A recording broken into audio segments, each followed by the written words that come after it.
What's up, crew? Welcome back to another One Piece chapter review. Today we are going over chapter 1153, The Birth of Loki. Another epic chapter. I've said it a million times and I'll say it again. Oda is on a legendary run with Elbaf right now. Each chapter has been better than the last, and this one is finally giving us some deep lore and backstory that we have been begging for tens of 20s of chapters at this point. So before we get into it, make sure you hit that like button, smash the subscription button and the notification bell so you know whenever I post these videos, and consider joining the Discord in the links below where we can theory craft on these new chapters all week long. But without further ado, let's dive right into this chapter, 1153, The Birth of Loki. We are back with another Yamato Golden Harvest Surrogate Pilgrimage, this time volume 37. Yamato goes to see Kiku, which I love to see because I am a huge fan of Kiku's character, but that being said, I'm pretty sick and tired of these Yamato cover stories at this point. I think Yamato has done what he needs to do as far as telling this story throughout the cover stories, so I have a feeling that within the next one or two, these will officially wrap up. With that being said, let's get into the meat of this chapter. The first page starts off with showing us an adorable photo of Dory Bragi and a young King Harold all together when they were children. And it does a great job of painting the picture of just how much bigger and stronger King Harold has been than most of the other kids with his ancient giant's blood. And of course it tells us directly that he has had nothing but yes men around him his entire life. He's never really been challenged on anything at all. He's been bigger, stronger, and his royal blood basically gave him a position of power over absolutely everyone around him. Like I was theorizing in the last chapter, it would be a woman to bring Harold to his senses and show him the humanity in the world. And that's exactly what we got in this chapter. King Harold stumbles upon a village that seemingly has a giant woman locked in a cage being used as a circus prop to entertain the masses. He jumps in there and saves her, but immediately she smacks him, absolutely laying the hands on him. We get this iconic image right here of Loki as well. If this does not become a pivotal meme within the One Piece community, I'm going to be disappointed in you guys. The art style here is very much giving old school Mickey Mouse, and I love to see Oda doing something like an homage to some OG animation and things like that. I think this is awesome. But after laying the smackdown on King Harold not once but twice, Ida goes on to explain that these humans have actually been helping her out. They saved her life at one point, so she is working with them of her own free will. She does not need to be saved from these people. She goes on to tell Harold that even though he was born absolutely massive, he doesn't have to be a brute 100% of the time. Being bigger than the humans does not make you any better than them.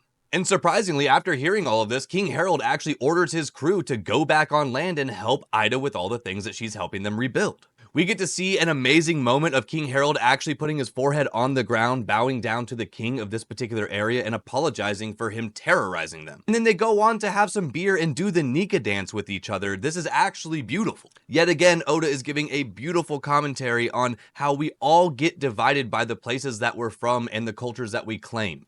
We really don't have as many differences as we think. But that being said, when they make it back to Elbaf, King Harold publicly announces his apologies for being a tyrant, and then begins to talk about how he wants to open Elbaf up for the rest of the world. Of course, Harold's time with Ida eventually leads to a child being born, Hajradin. But unfortunately, even with him having a child with Ida, the culture of the giants of Elbaf will not allow their king to marry a woman who does not have ancient giant's blood. He says simply, this is just how the culture works. You can't get emotional and fight against it. And surprisingly, it seems like Ida takes this well. The giants of the Fisherman Island in eastern Elbaf seem to still welcome Ida with open arms, so it seems like she ends up staying there while Hajradin grows up next to King Harold over in the capital. So then enters this baddie.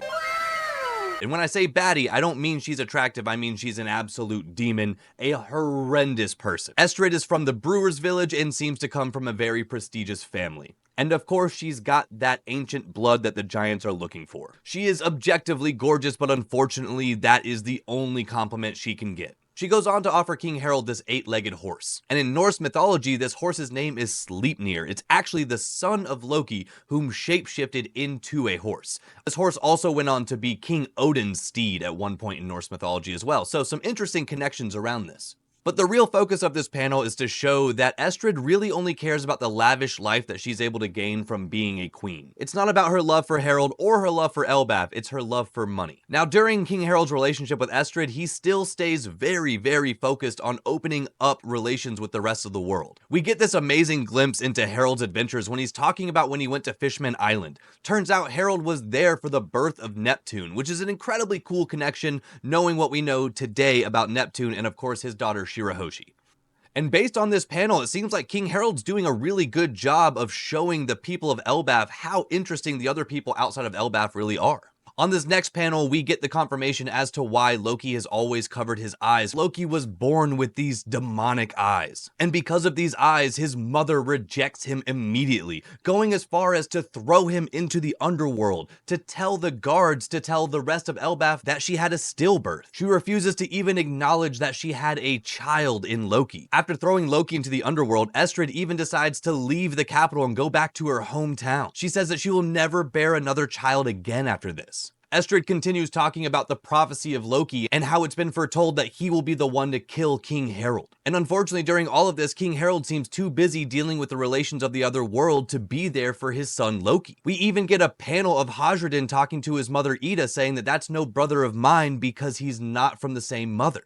So in the first minute of Loki's life, he has been rejected by his mother, his brother, his entire country. His father isn't even there to support him. Loki truly has no one. And from this moment on, all of the misfortunes that befall Elbaf are blamed on Loki, the cursed prince. Oda knows how to tell a backstory, that's for sure. I don't think a single character has had a positive upbringing in this entire story. And if they have, they're not relevant to this story, that's for sure. Now, there's a theory that's been going around for quite some time since we entered Elbaf that has been driving me insane. If you've been watching my videos for any amount of time, you know that I have been vehemently against this theory, but after this chapter and the one we got before, I'm starting to lean towards it a little bit. What theory, you ask? Well, of course, it is the will Loki be the next Straw Hat theory. An argument that's been going on in the One Piece community, I feel like for every single arc of this show. Luffy always ends up in one way or another asking somebody to join the crew. Of course, in the beginning of this story, Luffy mentions that about 10 crewmates would be right. And of course, the fandom has been up in arms about, well, is it 10 including Luffy or is it 10 excluding Luffy? So we need a total of 11 members. Honest to God, we don't know. I've been of the opinion up until this point that Luffy has a full immediate crew at this point. I do think we're going to consistently get more fleet members and more allies for the Straw Hats, but I have not had any faith in any specific character joining the boat permanently. We've gotten plenty of examples throughout many arcs of Luffy asking or at least alluding to other members joining the crew, but generally speaking, they all have things they need to take care of within their own countries. Of course, we point straight to Vivi as one of the OG honorary Straw Hats, but even still, I have zero faith she will actually become a true Straw Hat on the ship because she has a country to run. Now that Cobra's dead, once Vivi links up with the Straw Hats and they succeed in taking down the world government, she's going to have to go back to Alabasta and run it. We have the same concept with Yamato. Oh, no, Luffy never directly asked Yamato to join the crew. Yes, but Luffy alluded to it heavily, and of course, Yamato wants to follow in Odin's footsteps, which would make sense for Yamato to then join Luffy's crew. But alas, Yamato stayed back in Wano because Yamato has a duty to serve Wano and Momonosuke.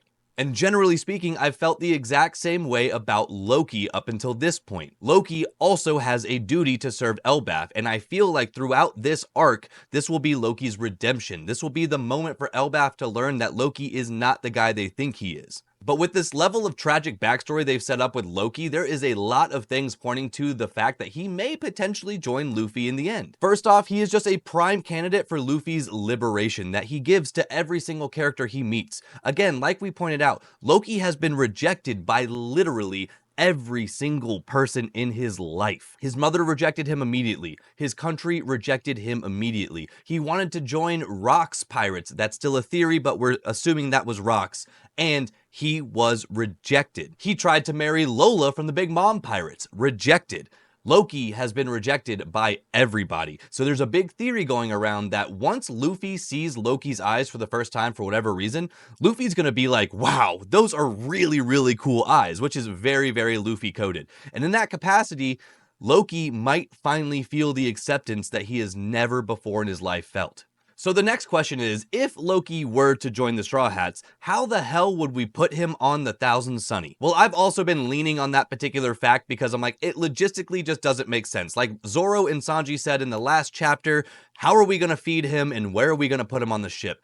Well, after mulling over this chapter for a couple days, I think I have come up with a theory. So to go through this theory, we need to go over the character Biblo. Biblo is the owl within the library on Elbaf. Now, a lot of people have misconstrued the abilities of Biblo, so let's go over them specifically first before we dive deeper into this theory. Biblo is an owl who seemingly has eaten the Grow fruit. So how does that fruit work? The most important caveat of this fruit is that it only works within the owl's domain. So if you leave the domain of the owl, then things are no longer able to grow or at least hold the size that they've been grown to. The caveat number 2 is this only works on inorganic material, which means you cannot make a human or a living creature grow bigger than the size they naturally are. And then number 3, it does not work both ways. You cannot shrink something that is already giant. You can only grow something that started off small. So with all of these caveats in mind, let's move forward with this theory. If Loki were to join the Straw Hat crew, we would need 2 people to join the crew. Not just Loki, but Biblo as well. Now, why would Biblo even join the crew? Biblo is busy looking over this library. Well, as we've seen in the last 3 chapters, the library is on fire.